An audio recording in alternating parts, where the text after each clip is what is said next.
Welcome to VezaTalks podcast. I'm Mario Milanovic. I'm the host, and today it's a great pleasure to welcome Jonathan Kogan. He's the host of the Jonathan Kogan Show with over 31,000 followers on LinkedIn. Previously an entrepreneur in residence at the Draper University Venture Accelerator and an on-deck fellow. Jonathan is currently a strategic advisor at Stackbee and a thought leader within the creator economy. Welcome. Thank you for having me, Mario. Great to be here. Awesome. So there's lots to talk about. I know you're a mover and shaker, and you like to build teams, and you are a strategic advisor as well. And so before we talk about all that, I kind of want to know what Jonathan was up to when he was 14, 15, 16, because I know me as an entrepreneur, having started 5 startups, I used to do paper routes. I used to do all kinds of different things that basically at the time seemed sucky, but they were the kind of building block of actually starting a business and everything. So, tell us a little bit about your upbringing and, what floated your boat. Yeah, sure.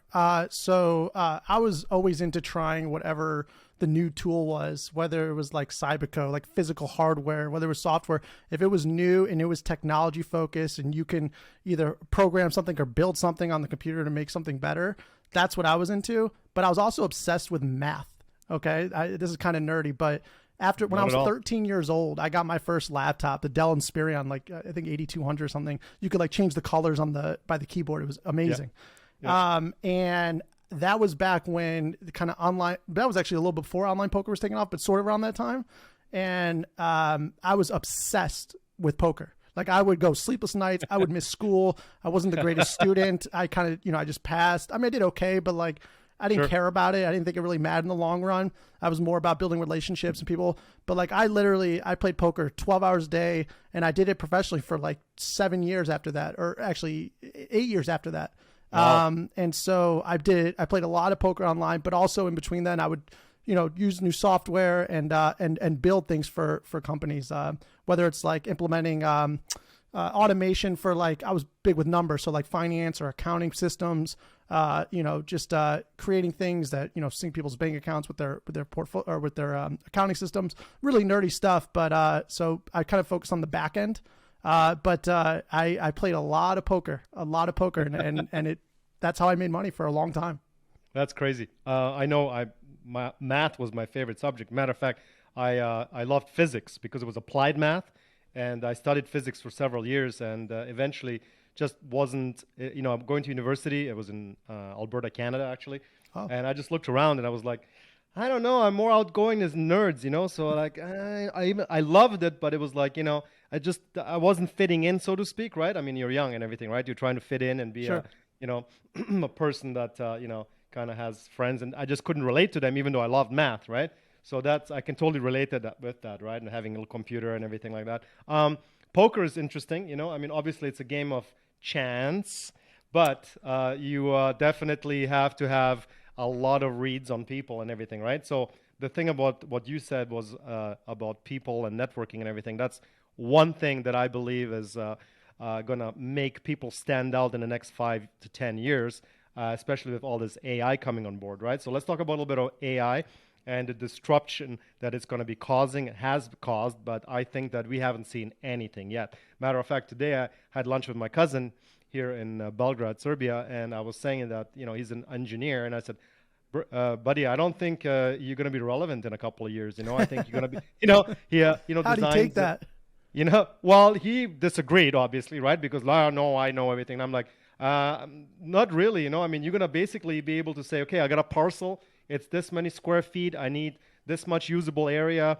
Give me 17 different drawings, and it's going to do it in like less than, 5 minutes, 3 minutes, whatever it is, which would take him, weeks, months. So I really see this as a huge change in the way we live. Definitely the internet was a disruptor, and I went through all that. And then e-commerce, when people are saying, I'm not putting my credit card into something, all that. So that's all gone, right? I mean, with crypto and blockchain and everything. So give us your, 2 cents worth of AI and what you think it's going to happen, so to speak, and what you're doing about it and all that kind of thing. I think it's a great conversation. Yeah, so just to tie this back in, so the biggest thing that I learned from poker that applies to the real world is that life and every decision you make is about probabilities, okay? If anyone tells you they're certain one way or another, they're either lying or they don't know what they're talking about. So whatever decision you make it based on like a decision tree, and you go this way, there's 30% chance or 70%, or there's multiple outcomes. Probability. That's how you make every decision in poker, and that's also how you make every decision in life.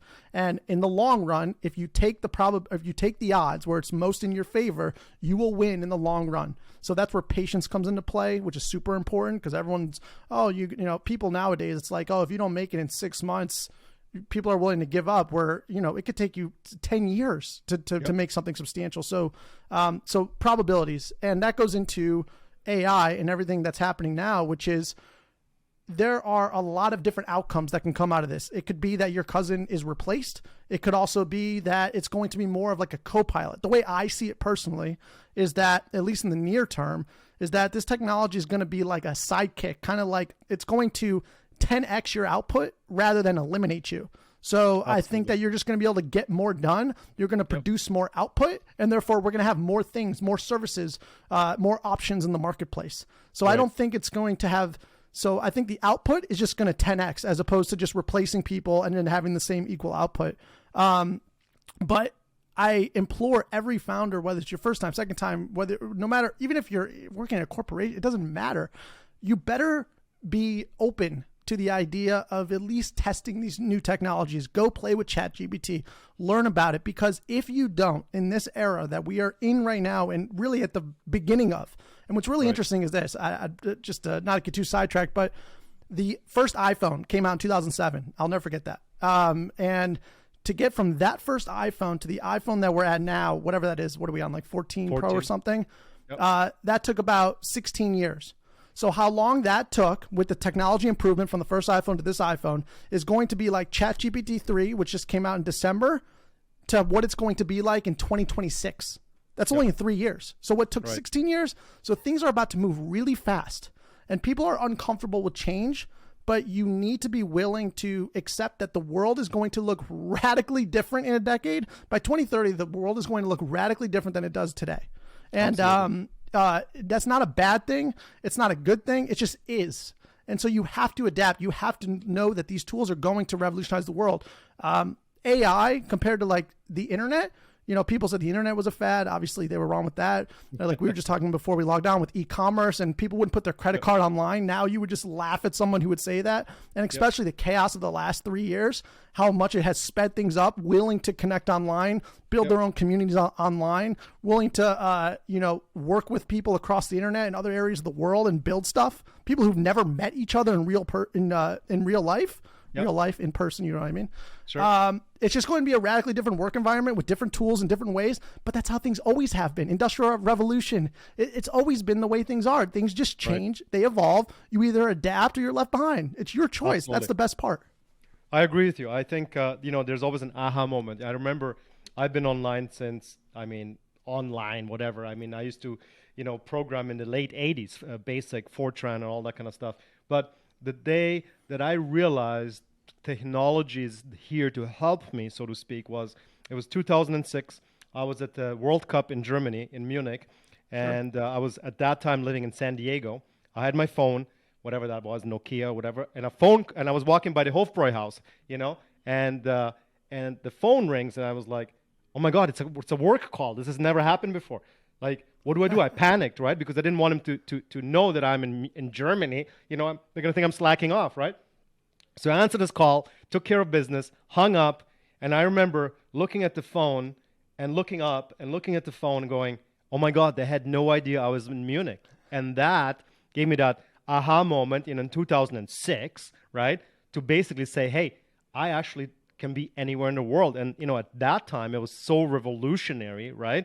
That I completely changed everything about my business. I was, I got rid of the office. It was a remote office. I remember going to meetings. People were like, where's your office? And I'm like, Vegas. Oh my God, that's amazing. Little did I know it was a Regis office, which I literally went to once in 6 or 7 years, right? It was kind of funny, right? And I had to basically lie to people that I had this company that was remote and they didn't understand how, why would you let people work from home? That doesn't make sense. And I was like, bro, we can hire the best talent in So the you world were and they can go so skiing. far ahead. It was crazy. way It far was ahead. just, yeah, totally. So I'm an early adopter. I like to adopt things. Sometimes I'm too early, like crypto. I get crash and burn. But initially, anyways, and the same thing is, crypto is the same thing, right? The longer you wait, the more you're going to be successful, right? But 100%. yeah, in terms of AI, I think part of me is kind of scared, because it's like, oh, it's going to take us over and all this, right? But part of me is excited because the tools that are going to be used, that I'm going to be using, and the people that work for me are going to be using, like you said, it's going to be 10x, 100x, 1000x. Now, the question, I guess, is this. What are we going to do with all these people? Because it's like you have, millions of people that are, learning how to code and or are coding. What's going to happen with these people? Are they just going to be operators? But I think that's, like there's this whole thing about, Agenda 2030 about, own nothing and, You'll be be happy, which, is BS to me. But so it's, how is that going to affect the world? So I guess my question to you is, what's going to happen with these people? Are we going to re-educate these people, or what do you think is going to happen? So, I mean, if you ask the World Economic Forum, they'll say that there's just too many useless eaters out there. But what do you think people thought when they were working on the farms and all of a sudden there's factories, or people are riding horses and then there's cars and people made a living, fixing the buggy? Like, things always evolve. There's going to be jobs, there's going to be careers, there's going to be businesses that you don't even today, as we talk right now, and we can imagine a lot of things that AI can generate and crypto and just this new era. But we cannot even fathom the type of businesses that will exist in literally only 7 years. Right. And I just think that we need to be open-minded that through any great transition, through any technological advancement that really, really changed the world, that things evolve and humans adapt, and there's actually more opportunities. So I think that, listen, I think if you're not scared, then you're not being honest with yourself. Because things are a lot different even now than they were just 10 years ago and definitely 20 years ago, 30 years ago, just like they will be in the near future. But I think what's going to happen, at least in my opinion, I think this is ultimately going to, we thought that AI was going to come for the blue collar jobs and the factory workers and they would be out of work. I think we got that wrong. I think they're actually coming for the white collar jobs in the laptop class and that managerial class first, which is really interesting, right? And so what I think you're going to see is a lot more this creator economy I talked about it years ago, but now I see it clearly. What's going to happen is, and you see Elon Musk and very smart people talking about universal basic income. You're going to need it when AGI is here. You're going to have no option. There's just not going to be enough for people to do. But I think humans are ultimately going to create more. I think you're going to see more podcasts. You're going to see more people, YouTube channels, if it's even a Rumble channel, it doesn't matter where it is, just creating videos, creating new content. I think you're going to see an explosion of human creativity that we have never even seen before, ever. And we've seen a lot of that since the 50s, the 60s with artists and music. I think you're going to see it on a scale that we couldn't even imagine, because a lot of the things that we spent our time on are going to be automated, are going to be better off done by artificial intelligence than us. And so it's like, what are we going to do? I think we're going to create more. Therefore, we're probably going to consume a lot more, which is actually even crazier thing because we consume so much today. But I think you're going to see a creativity explosion and people are going to make money off their communities. You're going to have a tight-knit community of 100, 200 people that pay you, $100, $1,000 a year. They're going to drive 50 miles to see you speak. They're going to go all out. Just all you need is 100 of them. That's what, like the Kevin Kelly essay, 1,000 true fans, and then Lee Jin, 100 true fans. I think you're just going to see new ways of working, new ways of monetizing your creativity. And I think people are going to be making a living doing podcasts and videos a lot more than we even see today. And today it's even a lot of people. So it's just going to change the way we work. Absolutely. I really like that analysis. I think that, a lot of people that I know always tell me, man, you have these things that you think about and I just don't have the time. I go to work and then I come home and I'm tired and I got to drive home and then the kids and this, and then I have maybe 20 minutes to watch Netflix and I fall asleep and then it's like rinse and repeat, right? So all this waste of time, like driving to work, is absolutely going to go away. So I think people are going to be having maybe nervous breakdowns. I'm not sure, but that's a good thing because they'll be able to say, hey, wait a second, what am I doing here? Like, why am I on this earth? am I here to contribute, or am I here to consume, right? And so a lot of people are going to be asking themselves this question. And of course, percentage is going to go into the creative field. The other percentage is, I don't know what's going to happen with them, right? But you're absolutely right. That's a really good analogy in terms of the AI. So what tools are you using right now, specifically, that you feel are going to help you as a businessman? I'm so interested. I don't know if you saw. So I've been using ChatGPT an incredible amount.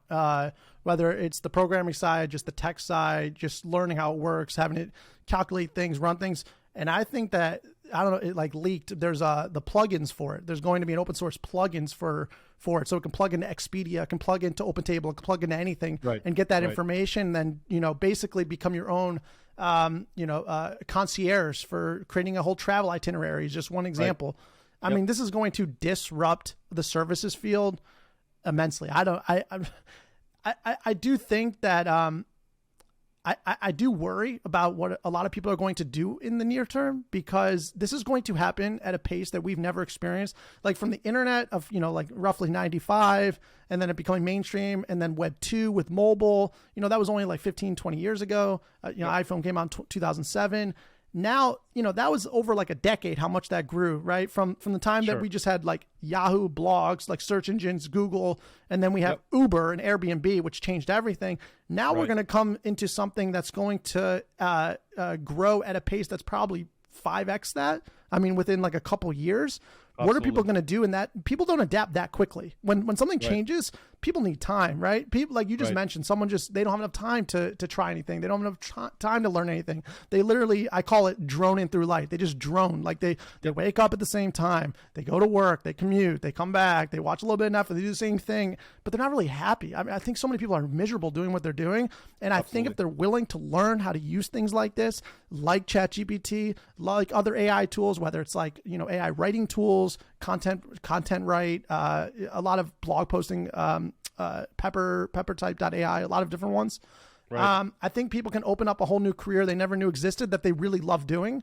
But they got to be willing to try it. And I think a lot of people are literally just trying to get paycheck to paycheck and don't have the time to do it. So something big is going to happen that's going to force people to do it. And in my prediction, I think it's going to be like an economic collapse type situation where you're going to be out of a job and you're going to have to figure something out. And therefore, they're going to be forced to learn AI and how to use these tools and leverage them to their creativity.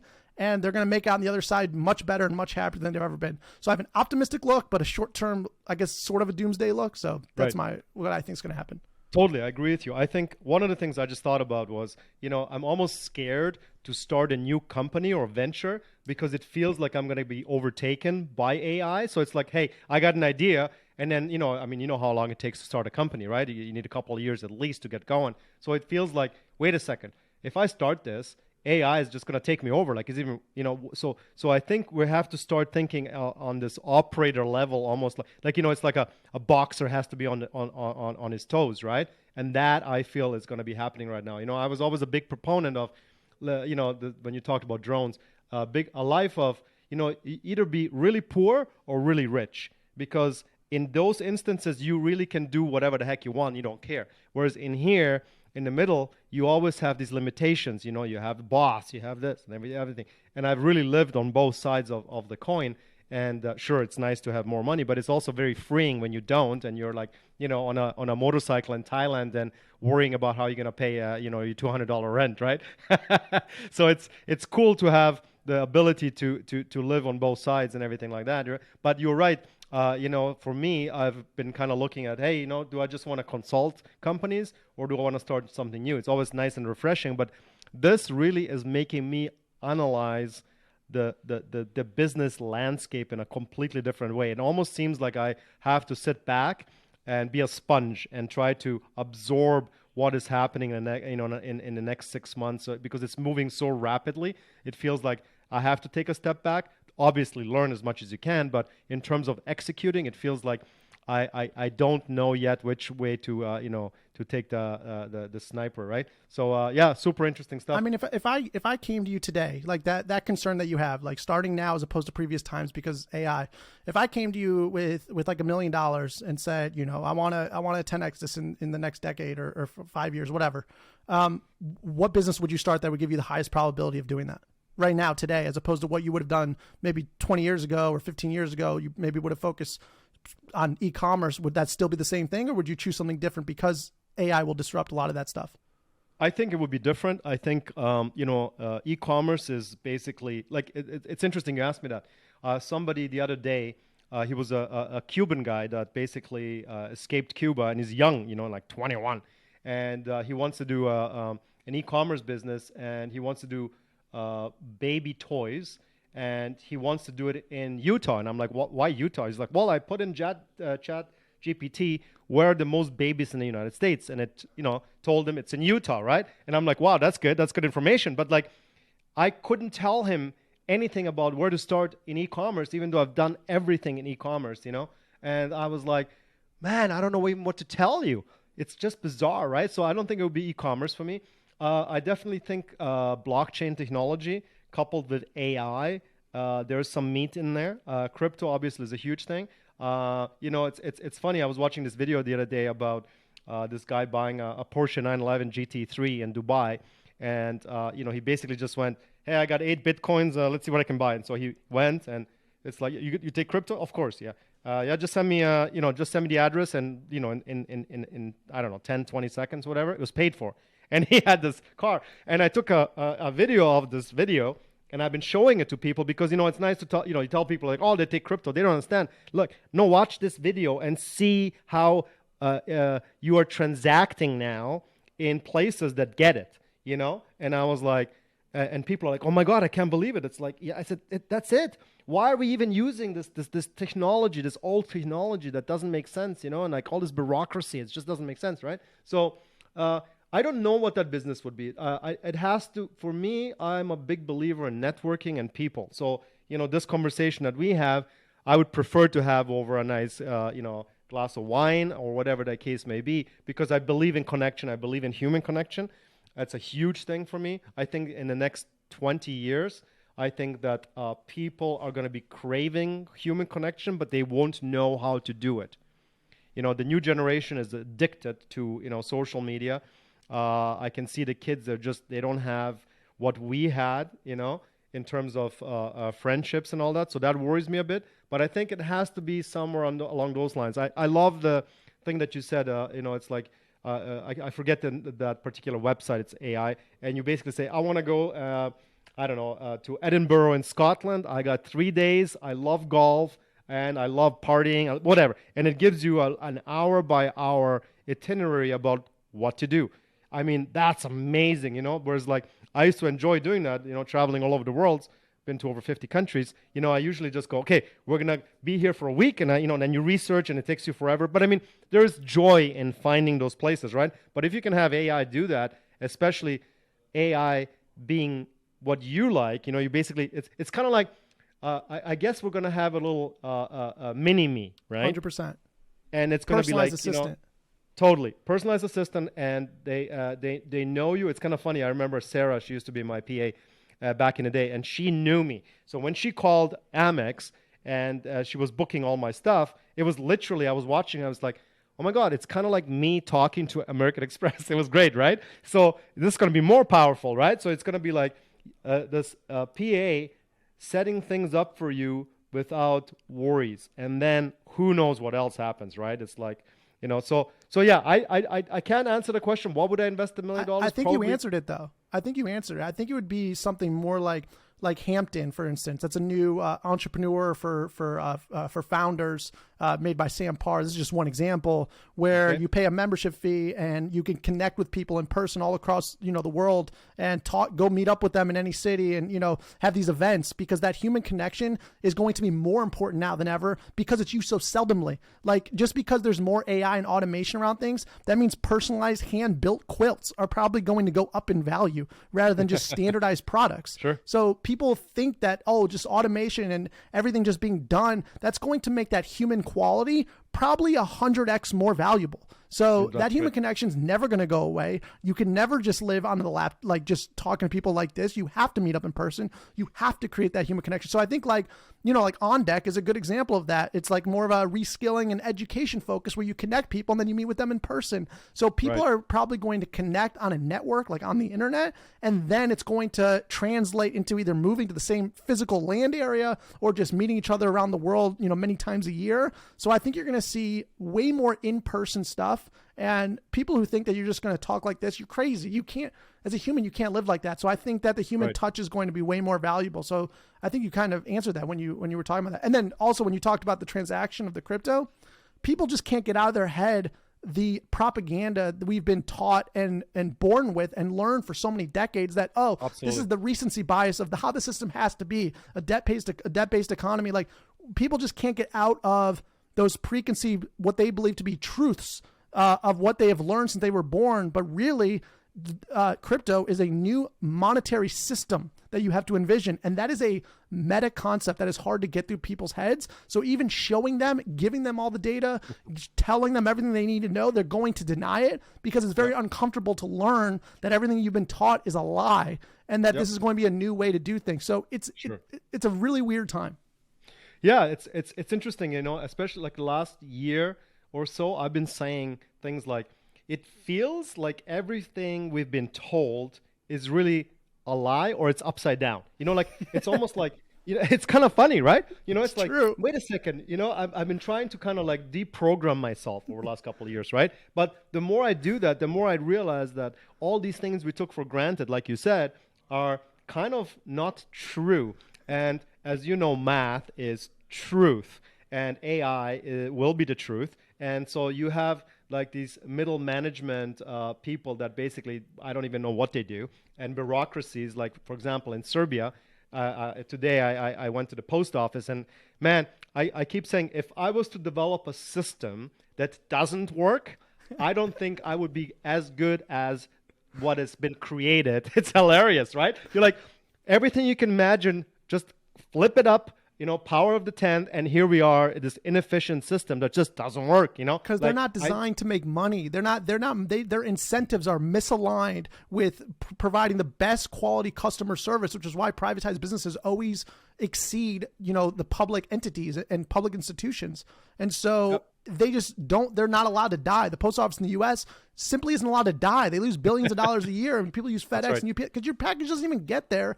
Their incentives are misaligned. And what crypto and what Bitcoin and what AI does, it aligns those incentives with a mathematical output that proves this is the best way to do things. And it matches it up for the first time in history. And you get a perfectly efficient economy that is actually based on authentic truth. And that is not the case today. Exactly. I agree. So on to the next topic. So I've been, looking at different areas. One of my things to do is I've always trying to hack where I'm going to live. So I was, I was raised in Germany, in Canada, and I lived in San Diego for 10 years. And then I started basically traveling all over the world and trying to hack my life, right? So now it's kind of like, Thailand in the winter, Serbia, and the coast, Montenegro in the summer, and then I throw in Italy and different places, whatever, Spain. I've been really impressed by what Dubai and the Middle East is doing. I'm trying to research more. I mean, I have many friends in Dubai, and lately Saudi Arabia has been coming onto the map. Ronaldo, which is a soccer player, footballer, moved there, and I was like, why is he moving to Riyadh? That's crazy, I can't believe this, right? It's funny. And so I started interviewing some people that live in the Middle East and everything. So how do you see the U.S. Competing with countries like UAE and Saudi Arabia in terms of new technology and crypto? So that's a great question. So we're in an interesting time as far as like the U.S. is we're experiencing something called Operation Choke Point 2.0, which is as the currency, the U.S. dollar is being debased. Really, all across the West is being debased, and they're trying to keep people in the fiat system They are trying to kill all the off ramps to get into crypto. Like Signature Bank was one of them. They really weren't insolvent, but they cut it off because they were an off ramp to a lot of crypto. So they need to keep you in the system. And because the country itself is actually insolvent and 31 trillion in debt, we can't get out of that without debasing the currency to almost to Weimar Germany type style. You're going to see them have to raise taxes as much as possible, which is going to create this era where people are going to physically move to locations where they're not going to pay 80% tax to the state and get no services. They're going to move either to a different state, like I'm bullish on Florida, on Miami in particular, even Texas, where there's no state tax. At the federal level there is, but I see the U.S. right now, because the world reserve currency is the U.S. dollar. They are trying to keep a hold of that. They know Bitcoin and crypto is a threat. And so they are trying to keep people in that system because they make money off, the people paying the taxes. And they're being really closed-minded and unaccepting of crypto. And so if they're unaccepting of crypto, people are going to have to move out of the country. And so I am extremely bullish on a place like Dubai. They have something called Vision 2030, and they are really building a whole massive infrastructure around attracting capital and foreign investors and people to come live there and build companies. And they have something that the U.S. has lost sight of, which is like law and order, which is if you're in Dubai, it's really clean and safe because if you did something wrong, you'd probably lose your hand. So in the U.S., things are really chaotic, but Dubai, in all seriousness, is clean. It's nice. It's new. And they are like, come here and build a crypto company. We accept Bitcoin. They're playing it so smart. And the U.S. is doing the exact opposite. They are trying to push everyone away. So I don't see the U.S. Just falling off the map entirely. It's way too powerful. It is a massive country that's been extremely successful in our lives. But I do think we're seeing the fall of an empire. And I think what you're going to see is, you're going to see it kind of break off into, people who are okay paying 90% taxes and staying, which tend to be the blue areas. I mean, for what it is. Sure. And then other people are going to be like the entrepreneurs and people who are really building and adding value to society. They're going to move. They already have, but they're going to move to Miami. They're going to move to Texas. They're going to get out of California. They're not going to be in San Diego. Because they're just ultimately it's going to come to a point where they're going to have to seize private property probably. And they won't do, will that happen in Dubai someday? Maybe. But they're letting you build there. They're accepting. Look at the countries that are accepting towards crypto. Okay. Yep. If you are accepting towards crypto, you are betting on long-term horizons. People who are not accepting, like the U.S., they are scared, obviously, of something. Yep. And that is them losing their way of funding themselves. And you're going to see a lot of people probably move out of the country, especially with the whole censorship and all that stuff. Just things have really evolved. But I'm very bullish on Dubai and other areas. I wouldn't count the U.S. out, but we are definitely in tumultuous times, I guess, to say the least. No, I agree with you. I think last time I was in Miami was last year. And I remember I was in Mexico and Brazil for a couple of months. And then I landed in Miami. And I was like, man, there's a great energy here. There was like everybody. I mean, the one thing that I noticed was that, what is everybody driving an Aston Martin and, a Rolls Royce? It was crazy. I haven't felt that poor in 10 years. It was crazy. It was like, I was like, a sandwich is $60. I'm like, who's got all this money, But it was a lot amazing. Of people are renting those cars. Yeah, sure. But, but still the energy of the people. I went to a bunch of, networking parties and everything. And I was like, I was in heaven. I was, people are moving and shaking and this and that. And you can talk to people and it was awesome. So agree with you. Florida is totally amazing. Texas, Austin, of course, is just kicking ass. Joe Rogan is making a big, push there. I think that's really good. So definitely the U.S. is still the number one place in the world to do business. It's in the blood, so to speak, right? It's, it's very transparent, so to speak. There's no bullshit. I mean, try doing business in Eastern Europe. It's crazy, right? Dubai, definitely have a lot of friends there. I think it's great. It's safe, like you said. You can walk around with a nice watch and all that. But definitely, you are right. The countries that are accepting of crypto are going to be kicking ass. I mean, look at El Salvador. El Salvador, 5 years ago, that was the most unsafe country in the world, I believe, besides Haiti and maybe Honduras. And now, they're cleaning up. The new president, I follow him, is incredible. They're using lava, for God's sakes, to mine Bitcoin. I mean, imagine if Bitcoin, or when Bitcoin goes to $1 million, which it will at some point, whether it's in a year or 10 years, it will. It has to. That country will be like one of the richest countries in the world. I mean, I don't even know how many Bitcoins they have. They've mined, I don't know how many. So it's going to be like these little pocket countries that if I was president of any small country and I had the opportunity to change that country, this is the way to go. You know, I mean, it's unbelievable that more presidents and leaders of state leaders are not embracing this opportunity. Like, people, are you like, you know, what are you doing? You're going to raise the tax to 99%? It doesn't even make sense. Plus, you're printing trillions of dollars. Why even ask people for taxes? When you're printing, you're devaluing 1 hour of work today means nothing anymore. Like, people don't even want to work because it's like, hey, why am I working and digging a ditch here for $6 an hour when somebody's just pressing a button? You know, so the value of money is being stripped off people. And I feel that, you know, the only way now for us entrepreneurs is to get ahead, is to embrace crypto, embrace AI, and be the new kind of leaders of the next century. You know, I think that's really important to have these conversations, you know, with people like you. You know, I think that's super important. Just connect with people who are trying to build. People like, that's why, by the way, that whole hour, the debasement of the currency, that's why right now, as bad as it might be and as bad as it might get, is the best time to build right now. So you come out on the other side even better. Absolutely. But like you were saying, you know, like El Salvador, he's a great president. He's done a great job. And they're a perfect case study because like they went all in. I mean, that's like their currency. You know, I believe the future Bitcoin will be the world reserve currency. That's kind of like the blind side of, you know, we think it's going to be another country, but it's not. But and just like it's other countries, you're seeing that with states in the United States. That's why I'm still bullish on the United States, just in some areas. So you're seeing people embrace it, and you're even seeing politicians coming out against central bank digital currency. So they're getting the conversation going. That is the last ultimate grab that what you're watching is we're entering an era where sovereignty is at the individual level for the first time ever. And the humans and the people are really, truly free and not controlled by the fiat-based system. And the last grab, you're seeing the old power structure of the last industrial revolution in this new information age of the internet. It's a new information-based society, not industrial-based.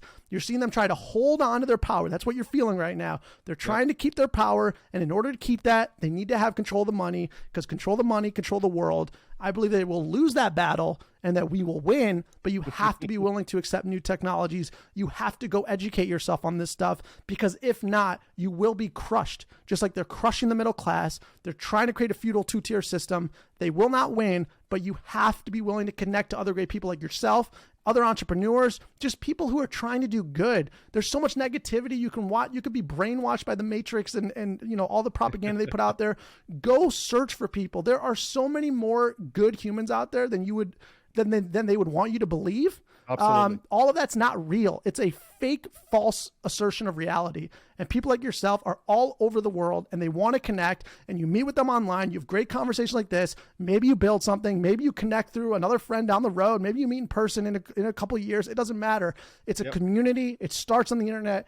It transcends to real life. And if we all come together and realize we are on the same team and we love one another and we help one another, we will come out the other side in a better world for our children than we could have ever dreamed of. But we better start coming together. So that's awesome. I love it. I got goosebumps, man. That was an awesome speech. You should run for governor, man. You would change Ohio. Thinking about it. We'll see. That's great. No, I love it. I love talking to people like you. It's really inspiring and interesting. It really gives me juice to actually, like, you know, do different things. And that's something that I think that people forget, is like when you connect with like-minded individuals and you have this amazing energy, and energy creates momentum. And once you have momentum, man, it's like with everything in life, right? Whether it's business or whether it's personal achievements, that's what it's all about, right? I mean, isn't it true? All of us coming together and we create a better world if we all realize we're on the same, right? Absolutely. Absolutely. Absolutely. I agree with you. So we can talk for hours, but I have a question for you, which I ask all my guests, and that is, if you were in my shoes and you would ask yourself a question that I didn't ask, what would that be? Good question. What is the most important thing you could do to be successful for the next 10, 20, 30, 40 years? Why is this? What traits are going to make you more relevant, no matter what business you build, no matter what industry you're in, no matter what services you provide in this era than the last era, in this new age? Okay. And I think that is a few things. I think it is kindness to your peers, to people that disagree with you, being willing to have uncomfortable conversations, be willing to be wrong, be willing to learn, have empathy for the other person's position, understand where they're coming from, why they think they are. Just engage. Don't censor. Don't shut them down. Engage. Learn. People have different they have different roots. They've come from different areas. They have different perspectives. And the best thing you can do is learn from their perspective to get as many perspectives on life as you can. And so I think kindness, I think empathy, and I think treating people in a way where you don't always need to get something out of them, where you can add value to them in the short term and just be okay with that. Be okay with them saying thank you and you adding value to them. I promise you, if you do something good for a stranger or someone you know today, I guarantee you will feel better later in that day. Why? Because we are built to help one another. And so I think realizing that we are all the same species, we are all one group, no matter where you're from, who you're with, who you voted for, what you believe in, it doesn't matter. That is second tier. I think remembering our base level and our roots and treating people well and realizing that human experience is the most important thing. I think you could build anything. I think you can start anything. I think you can partner with anyone. But if you don't treat anyone with kindness, you will fail no matter what you try and build. It will not work in this era because everyone will know your reputation, what you stand for. You're on the internet. It'll never go away. And so it's more important now than ever before to be nice and treat people how you want to be treated than any other era in history. Absolutely. Woo! I love it. Fantastic.